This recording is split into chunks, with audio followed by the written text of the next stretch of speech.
उधर से हिंदू गुरुओं को, ब्राह्मणों को भी परमात्मा धिक्कारा करते थे। कहते हैं वेद पढ़ने पर भेद ना जानो तुम, बाचो पुराण 18, और जड़ को अंधे पत्ते खुआ में भूल गए सृजनहारा। उनको भी कहा करते थे कि तुम गलत साधना करवा रहे हो, देवी देवताओं की पूजा पे इनको फंसा रहे हो, तुम पूर्ण परमात्मा से परिचित नहीं हो, इनका जीवन नाश करे। तो उधर से हिंदुओं के गुरु भी विरोधी, उधर से मुसलमानों के ये काजी मुल्ला भी विरोधी। इन सब ने मिलकर एक मीटिंग करी कि भाई वैसे तो यूँ काबू आता नहीं, कोई जंतर मंत्र जाना है, ऐसी स्थिति में कर दो इसको कि ये भाग जा काशी छोड़ गए। सब ने मिलकर एक चिट्ठी डाल दी सब जगह, साधु संत फकीरों के पास, क्योंकि ये साधु संत आपको पता किसे हैं, एक एक का 20-20, 30-30 चेले, 100-100 चेले रखता था। और लिख दिया कि काशी में कबीर पुत्र नीरू जुलाहा और भंडारा करेगा, और जितने भी भोजन खाने आएंगे सबको असरफी देगा एक एक, और एक दोहर देगा। दोहर एक बहुत अच्छा कंबल समझो, उस समय दोहर को बहुत बड़े सेठ ही यूज किया करते थे, दोहर बोलते थे, कंबल टाइप होती थी। तो सब जगह चिट्ठी भेज दी, और ये लालची गुरु सब शिष्यों को साथ ले आए कि चलो, क्योंकि शेष रोटी खाओगे एक समय तो सबको एक एक असरफी मिलेगी मोहर सोने की, और साथ में एक दोहर मिलेगी, और गुरु जी के पास जमा होंगी, हम उनको बेचकर फिर अपना गुजारा करेंगे। इस दृष्टिकोण से सभी अपने शिष्यों को सब ले लेकर आगे 18 लाख व्यक्ति काशी में प्रवेश हो गए। सुबह सुबह रविदास जी जो कबीर परमेश्वर जी के अधिक साथ रहते थे, आदरणीय रविदास साहिब जी जो उनके घनिष्ठ शिष्य भी थे और बहुत निकट से रहते थे, सुबह सुबह गए घूमने को, देखा, पूछा भाई इतनी जनता कैसे आई है। सभी ने बताया कि तुम काशी वालों कौन सी दुनिया में फिर रहे हो, सभी पूछ रहे हो कहाँ से आए हो, किसके आए हो। अरे तुम्हें नहीं मालूम कि एक काशी में कबीर नाम का दुल्हा है और उसने हमें आमंत्रित किया है, 3 दिन का भंडारा है यहाँ पर। रविदास जी ने सोचा भी मेरे साथ तो कभी जिक्र हुआ नहीं, भगवान ने कोई जिक्र नहीं किया, ये क्या चक्कर है। रविदास जी ने पूछा कि भी क्या तुम्हारे पास कोई पत्थर चिट्ठी गई है। हाँ, सब ने दिखाई हुआ चिट्ठी कि देखो। रविदास जी गए थे फ्रेश होने, सुबह सुबह बाहर निकले थे, वापस आगे किसी फ्रेश हो थे कि न तो काम बिगाड़ दिया, झूठी चिट्ठी डाल रखी। तो आके कहा कि भगवान आज तो काशी छूटेगी अपनी, ये नगर त्यागना पड़ेगा। कबीर परमेश्वर तो अंतर्यामी थे, फिर भी लीला करते थे। क्या हो गया भक्त, क्या हो गया महात्मा, क्या हो गया ऐसा। हे भगवान बाहर देखो, वहाँ 18 लाख व्यक्ति आए हुए हैं, साधु संत सबके पास चिट्ठी है कि कबीर भंडारा करेगा, 3 दिन भंडारा चलेगा और सबको असरफी देगा प्रत्येक डाइट पे। शाम ने खाओगे शाम ने अलग से, सुबह खाओगे सुबह अलग से, और एक एक दोहर देगा। इस कारण से लालच में दुनिया आ गई महाराज। कबीर साहब कहने लगे ऐसे कर रविदास, अंदर से कुंडी ला ले और बैठ जा, अंबार नहीं निकला आज, और भाई रात होने दे, रात के समय मैं निकल जाऊंगा, अपने बच्चों को लेकर बाहर चला जाऊंगा, अपने माता पिता को लेकर के। अब रविदास जी वो बैठ गए कबीर जी, और कहा माला ले हाथ में, कराएंगे अर्धधनी से, सुनेगा अपनी भी, आपत्ति ने टालेंगे वही। अब उधर से परमात्मा ने दूसरा रूप बनाया, वहां तो रविदास जी के पास कुटिया में बैठे, पहुंच गए सतलोक में, और पहले ही टेलीफोन कर दिया था कि तैयार करो, ये तो नकली लोक है, यहाँ पर तो इतने व्यक्तियों का आसपास के 20 शहरों से लिया तो भी पूरा ना पट्टे। सतलोक में गए परमात्मा अपने सचखंड में, और वहाँ फोन कर दिया था कि मैं आ रहा हूँ तैयार करो। कहते हैं असंख्य बैलों के ऊपर सामान बना बनाया धर दिया, जलेबी लाडू कचौड़ी पकौड़ी दही बड़े, और दोहर मोहर ठोक दी सब में। और वहीं से परमात्मा ने उन्हीं हंसों के बैल बनाए, और उन्हीं से साथ में बंजारे बनाए। एक केशव नाम बंजारा रूप में बनकर अपना केशव नाम रखा परमेश्वर ने। 9 लाख बैलों के ऊपर सामान भर लिया, और साथ में कुछ सतलोक से आत्मा आई थी, वो बंजारे यानी उनके सेवादार रूप में आ गए हंस। अब वो बैल जब चल रहे थे और वो बंजारे साथ में चल रहे थे, केसो भी चल रहा था, तो वो जमीन से 6 इंच ऊपर कदम रख रहे थे, जमीन पर नहीं रख रहे थे। लेकिन उस समय कौन देखा था उसने, सब नजरें भी दिखे थी। अब परमात्मा ने टेंट लगवा दिए, केसो रूप में आकर के टेंट लगवा दिए, टेंटों में सारा सामान अनलोड करवा दिया। पाल की पाल पड़ी, पूरियों की तो जलेबियों की, लाडुओं की, कचौड़ियों की, और ताजे कति जैसे अभी निकल कर आए हो। अब क्या होता है, एक चिट्ठी उन्होंने शेख तकी के कहने से सिकंदर लोधी को भी भेज दी थी कि कबीर जी भंडारा कर रहे हैं, आप मेरे सेंस हो, आप अवश्य आइयो, हम भंडारा कर रहे हैं। शेख तकी से कहा सिकंदर लोधी ने कि ऐसे ऐसे कबीर जी कोई भंडारा कर रहे हैं, मुझे निमंत्रण मिला है। शेख तकी कहता मुझे भी मिला है, मैं भी चलूँगा। कहो चलो चलते आगे। अब शेख तकी ने सोचा था वो भाग गया होगा, कबीर तो छोड़ के काशी को, और लोग उसको गाली दे रहे होंगे, झूठा था, कपटी था, चिट्ठी डाल दिया, पाया नहीं। अब शेख तकी और सिकंदर लोधी ने आकर देखा, वो देखा भंडारा सरोवर है, और खामर जय जयकार करें, जय हो कबीर जी की, जय हो कबीर जी की। ऐसा भोजन कभी देखा ना सुना, और सब अपना गुणगान कर रहे हैं। शेख तकी तो कलेजा पकड़ कर बैठ गया एक तरफ, अकियो तो यहाँ भी रोक काट दिया इसने, यहाँ भी डूंडा ठा रखा, भंडारा चल रहा है, ये लाया कहाँ से।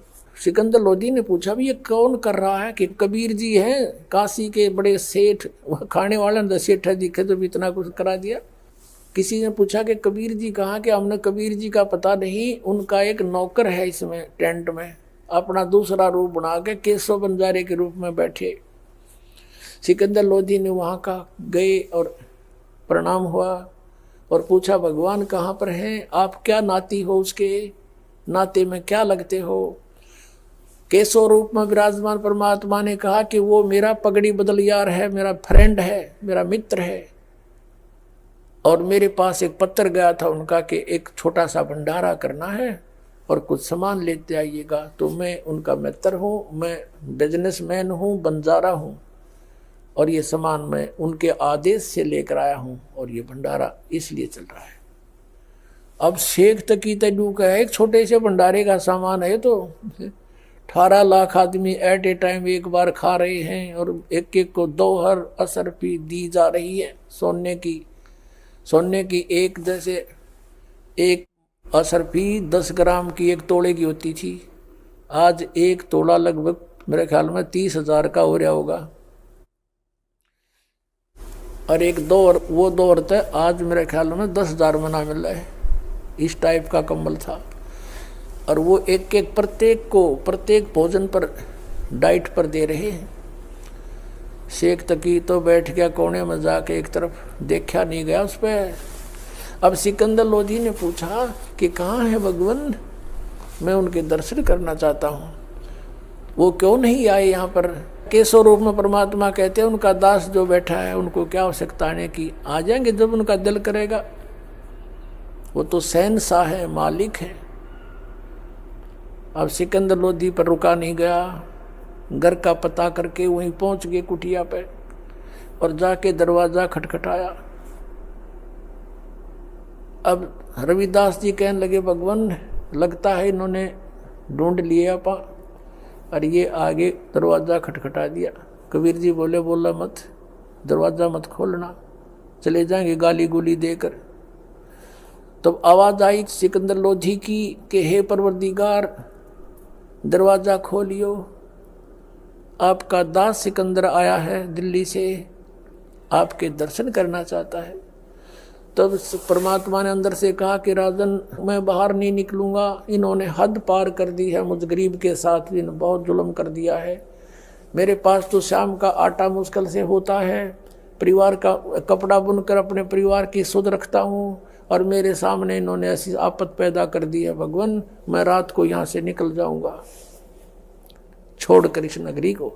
अब सिकंदर लोधी कहता है कि परवरदिगार दास ने पहचान लिया है आपको, आप किसी और को बहका सकते हो, एक बार दरवाजा खोलो प्रभु, आपके दर्शन तो कर लो। आप देखिए वहाँ चल के भंडारा आपने रंग ला रखे हैं, सभी आपकी जय जयकार कर रहे हैं, आपके दर्शनों के लिए उतावले हो रहे हैं कि कौन है वो परमेश्वर, कौन है वो महान आत्मा जिसने इतना अच्छा भोजन प्रबंध कर रखा है।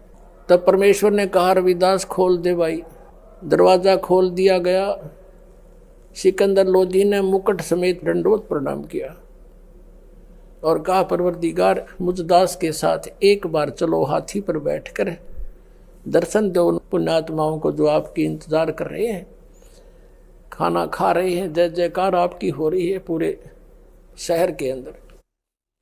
तब कबीर परमात्मा बाहर निकले, रविदास जी से कहा कि अब चलेंगे भक्त। जो ही कबीर परमेश्वर जी बाहर आए कुटिया से, आसमान से फूलों की वर्षा होने लगी। बोलो कबीर परमेश्वर जी की जय हो। सिकंदर लोधी ने क्या किया, हाथी साथ लेकर गया था। वहां पर हाथी के जो कैबिन होती थी ऊपर, उसको अंबारी बोलते थे, उसके चारों गेट खोल दिए, ऊपर को रख दिए उसके खिड़की छत पर। कबीर जी को बैठा लिया साथ में। रविदास जी चौर कर रहे थे कबीर परमेश्वर पर। जब बाहर निकले, सिकंदर लोधी ने कहा कि भक्त हे महात्मा जी, आप तो रोज सेवा करते हो मालिक की, मुझे सेवा दे दो। चंवर ले लिया, परमात्मा को आगे बैठा लिया, रविदास जी भी साथ बैठा लिए और हाथी पर बैठकर सिकंदर लोधी उस मालिक पर चंवर करता हुआ उस भंडारे में प्रवेश कर जाते हैं। और कोई पूछता है कि कबीर कौन सा इनमें, कि जिस पे ये सिकंदर लोधी चंवर कर रहा है ये है वो कबीर जी। सारी जनता वाले नागरिक भी सब जानते ही थे। तो सब ने जय जयकार की, पूरे भंडारे में घूमकर फिर वहाँ से केशव रूप में परमात्मा जिस टेंट में बैठे थे वहाँ से एक सेवक भेजा कि प्रभु को कहो यहाँ आ जाए, दर्शन दे हमारे को।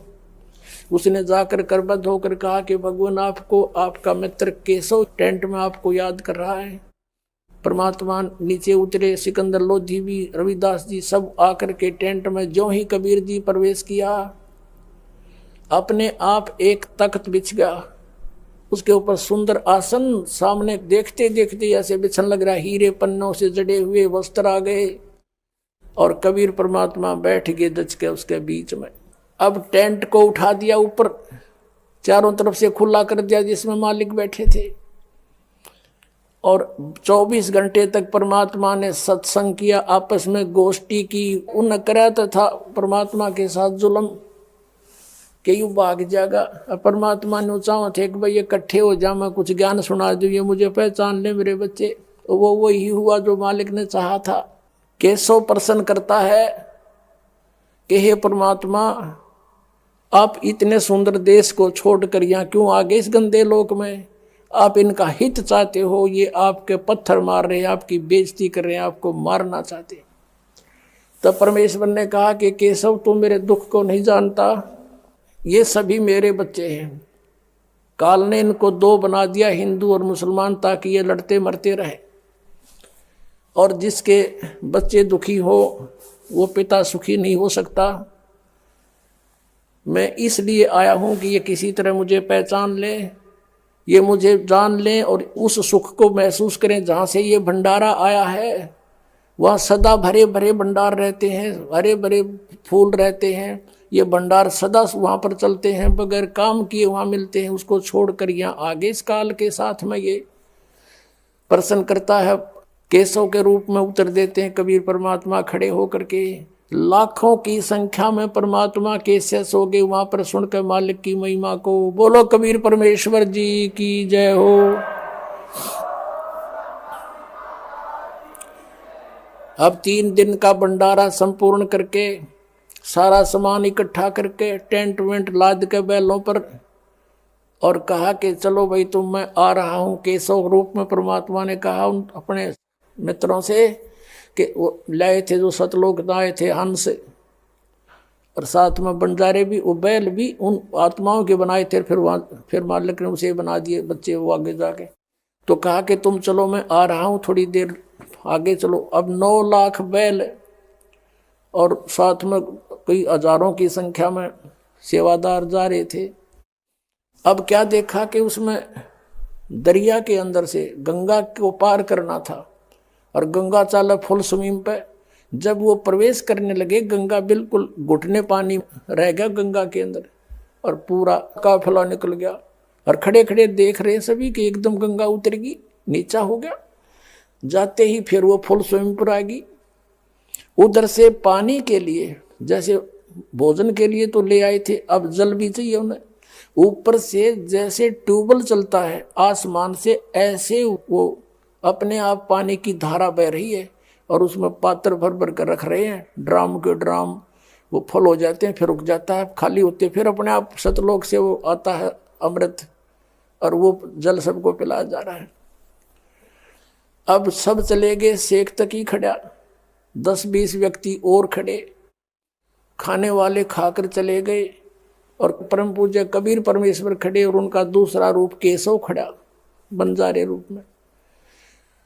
तब सिकंदर लोधी ने कहा कि केशव, आपके बैल बहुत दूर जा चुके होंगे, आप जाओ, लेट हो जाओगे।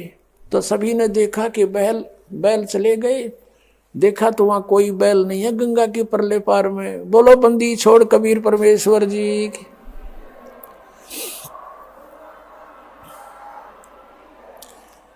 अब उधर से क्या किया कि जो केशव रूप में खड़े थे, दूसरे रूप में देखते ही देखते केशव वाला रूप कबीर परमेश्वर में समा गए, अकेले कबीर परमेश्वर रह गए। बोलो बंदी छोड़ कबीर परमेश्वर जी की जय हो।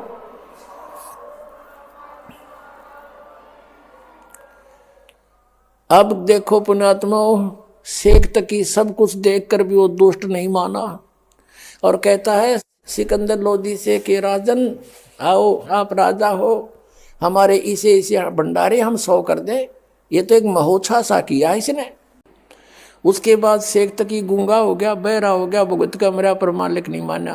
पुण्यात्माओं, परमात्मा ने कहा था कि साईं इतना दीजिए जिसमें कुटुंब समावे, हम भी भूखे ना रहे, तिथि ना भूखा जाए। अब देखो उन्होंने रिहर्सल करके दिखाया, एग्जाम्पल दिखाया हमारे को कि जैसे मैं रहूं तुम ऐसे रहना, मेरे पर विश्वास करना, मेरे अतिरिक्त किसी को मत मानना और धर्म पुण्य पर आस्था रखना। फिर तुम्हारे ऊपर कोई रिक्वायरमेंट आपकी आवेगी तो ऐसे पूरी करूंगा जैसे आप भिखारी बनकर दिखा दाता ने, भिखारी में एक निर्धन। और जब समय आया तो देखो ठाठ कर दिए। कबीर साहब कहते हैं कल्पे कारण कौन है कर सेवा निकाम, सेवा माने पूजा, निष्काम भाव से पूजा कर मेरी और मन इच्छा फल देऊंगा जब पड़े मेरे तय काम। तो यहाँ भगवान का रोल शुरू होता है। राजा भी नहीं कर सकता 18 लाख व्यक्तियों की एट ए टाइम प्रबंध। तो कबीर इज गॉड, ये पूर्ण परमात्मा है। आप ऐसे करके देखो और ये सब छोड़ दो बुराई और करो भक्ति परमात्मा की। बोलो सतगुरुदेव की जय हो।